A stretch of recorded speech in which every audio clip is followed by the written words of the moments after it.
নমস্কার, আপনার দেখছেন জনবর্ত বাংলা। বাংলার বড় খবর এক নজরে। চলুন শুরু করি আজকের খবর। অনন্ত মহারাজের পুরস্কার বাতিল। বিজেপি সাংসদ অনন্ত মহারাজকে দেওয়া বঙ্গবিভূষণ সম্মান প্রত্যাহার করেছে পশ্চিমবঙ্গ সরকার। তাঁর সাম্প্রতিক মন্তব্যকে কেন্দ্র করেই এই সিদ্ধান্ত বলে রিপোর্টে জানানো হয়েছে। 2. পুরস্কার বাতিল ঘিরে রাজনৈতিক বিতর্ক। অনন্ত মহারাজকে দেওয়া সম্মান প্রত্যাহারের পর রাজ্যের শাসক ও বিরোধী শিবিরের মধ্যে রাজনৈতিক চাপানোতর আরও বাড়তে পারে। 3. 14 আগস্ট পার্টিশন হর্স রিমেম্ব্রেন্স ডে। পশ্চিমবঙ্গের রাজ্যপাল রাজ্যের বিশ্ববিদ্যালয়গুলিকে 14 আগস্ট পার্টিশন হর্স রিমেম্ব্রেন্স ডে পালন করার আহ্বান জানিয়েছেন। 4. ইতিহাস স্মরণে বিশেষ কর্মসূচি। দেশভাগের সময় মানুষের দুর্ভোগ ও বাস্তুচ্যুতির ইতিহাস নতুন প্রজন্মের সামনে তুলে ধরাই এই স্মরণ দিবসের অন্যতম উদ্দেশ্য। 5. স্যার নিয়ে নজর অব্যাহত। পশ্চিমবঙ্গের ভোটার তালিকা সংক্রান্ত স্যার নিয়ে রাজনৈতিক ও আইনি আলোচনা এখনও গুরুত্বপূর্ণ। ভোটার তালিকায় নিজের তথ্য ঠিক আছে কিনা তা যাচাই করার বিষয়টি সাধারণ মানুষের কাছেও গুরুত্বপূর্ণ। 6. কলকাতা হাওড়ার ওয়ার্ড পুনর্বিন্যাস। কলকাতা ও হাওড়া পুরসভার ওয়ার্ড পুনর্বিন্যাস নিয়ে বিধানসভায় পাস হওয়া বিলের পর পুর রাজনীতিতে নতুন সমীকরণের আলোচনা শুরু হয়েছে। 7. পুরভোটের দিকে নজর।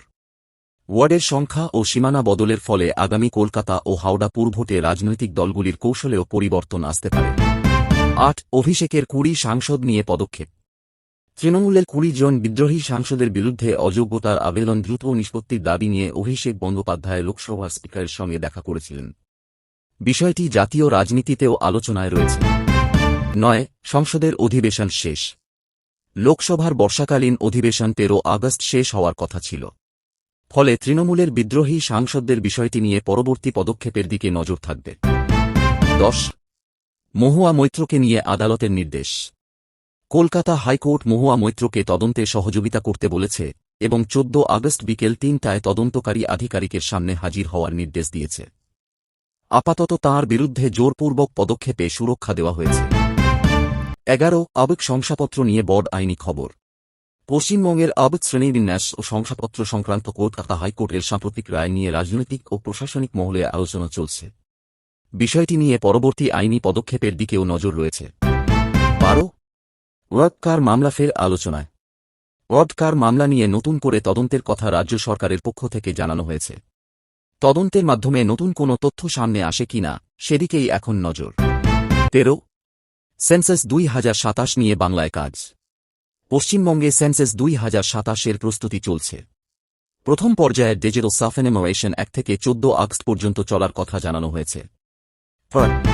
14. আজ সেলফ এনুমারেশনের শেষ দিন। ডিজিটাল সেলফ এনুমারেশনের প্রথম পর্যায়ের আজ শেষ দিন। এরপর 16 আগস্ট থেকে হাউস লিস্টিং অপারেশন শুরু হওয়ার কথা। 15. ডিজিটাল সেন্সাসে নতুন ব্যবস্থা। সেন্সাস 2027-এ প্রথমবারের মতো নাগরিকদের নিজেদের তথ্য অনলাইনে জমা দেওয়ার সুযোগ দেওয়া হচ্ছে। এর ফলে গণনার কাজে প্রযুক্তির ব্যবহার আরও বাড়বে। 16. রাজ্যে বৃষ্টির পূর্বাভাস।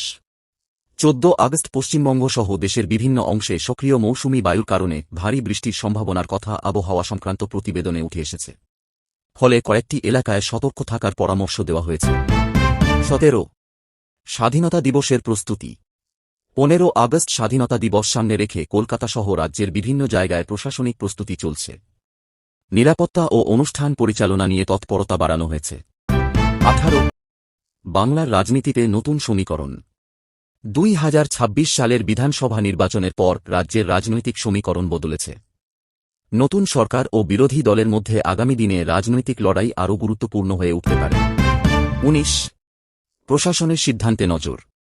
সরকারের নতুন নীতি ও প্রশাসনিক সিদ্ধান্তগুলির বাস্তবায়ন এখন সাধারণ মানুষের নজরে। বিশেষ করে পুরসভা, ভোটার তালিকা ও জনকল্যাণমূলক প্রকল্প নিয়ে আগ্রহ বেশি। 20. আজকের সবচেয়ে বড় খবর। সবশেষে আজকের 3টি বিষয় আবার মনে করিয়ে দিই।